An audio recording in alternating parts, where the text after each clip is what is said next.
ખેડૂતો તમારો પાક સાચવીને રાખજો. હોળી બાદ ભયાનક આંધી તોફાન સાથે ભારે વરસાદ પડવાની હવામાન નિષ્ણાત અંબાલાલ પટેલે આગાહી કરી છે. અંબાલાલ પટેલનું માનીએ તો હોળી બાદ ગુજરાતનું વાતાવરણ બદલાશે.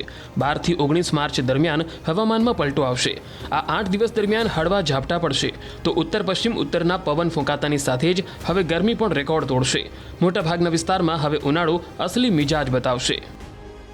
હવે માર્ચ માસમાં પ્રી મોન્સૂન એક્ટિવિટી લગભગ શરૂ થવામાં આવી છે અને ધીરે ધીરે ગરમી વધતી જશે. પણ આ વખતે એક પછી એક વેસ્ટર્ન ડિસ્ટર્બન્સ આવતા જશે, જેના કારણે ગરમીમાં વધઘટ થતી જણાશે.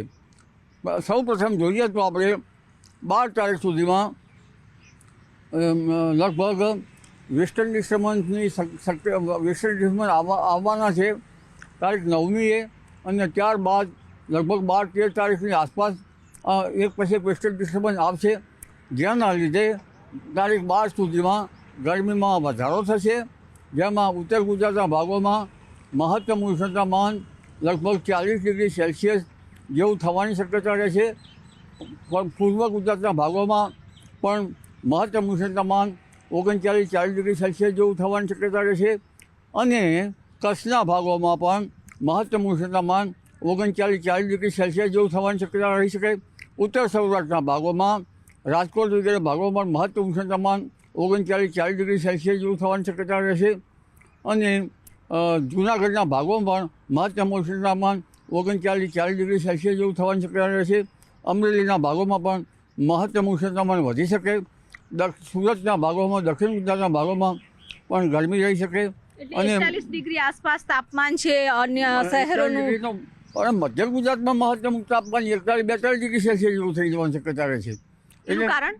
એનું કારણ વેસ્ટર્ન ડિસ્ટર્બન્સ જ્યારે આવતા હોય અને પવનોની સ્થિતિના કારણે લગભગ ગરમી પડતી હોય છે. એટલે આ જે વેસ્ટર્ન ડિસ્ટર્બન્સ આવી રહ્યા છે એ તારીખ 12 સુધીમાં મહત્તમ ઉષ્ણતામાનમાં વધારો કરશે.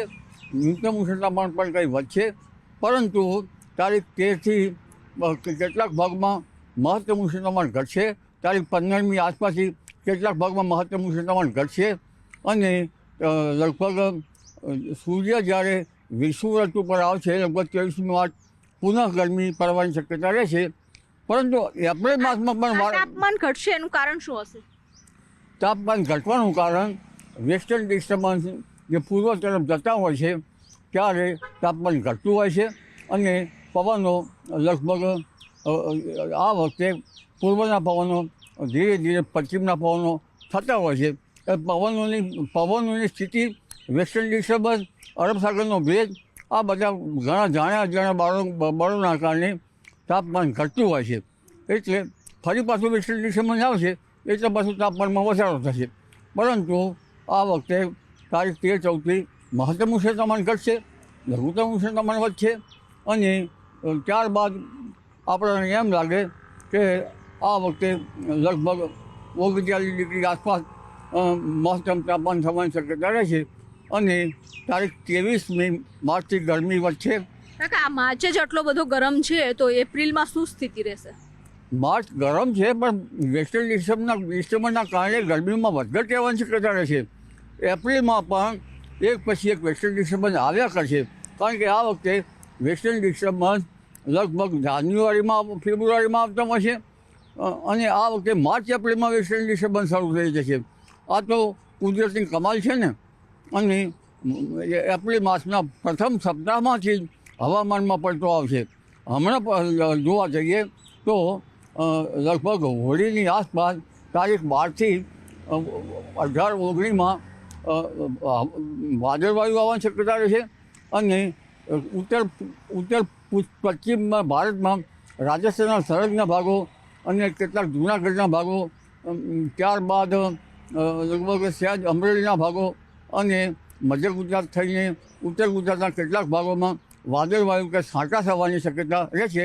એટલે હોળી ઉપર પણ હવામાનમાં મોટો પલટો આવશે. પરંતુ હોળી બાદ હવામાનમાં માવઠું થશે. હોળી ઉપર હોળીની આસપાસ તો વાદળો આવશે. તારીખ 14મી બાદ હોળીના જે એની બાદ જે છે 14મી તારીખથી 18-19 તારીખમાં રાજ્યના કેટલાક ભાગોમાં વાદળવાયુ આવવાની શક્યતાની સાથે છાંટા પડવાની શક્યતા રહેશે. જી. તો હોળી બાદ વાતાવરણમાં પલટો આવશે, ત્યાં સુધી જે ગરમ પવનો હોવાના કારણે મહત્તમ તાપમાન પણ 41 ડિગ્રી આસપાસ પહોંચવાનું પૂર્વાનુમાન છે તે જાહેર કરવામાં આવ્યું છે. સાથે જ હોળી બાદ જે વાતાવરણમાં પલટો આવશે અને તેના કારણે છાંટાછૂટી થવાની પણ શક્યતાઓ વ્યક્ત કરવામાં આવી છે. કેમેરામેન હિરેન શાહ સાથે વિપુ પટેલ, ન્યૂઝ 18 ગુજરાતી, અમદાવાદ.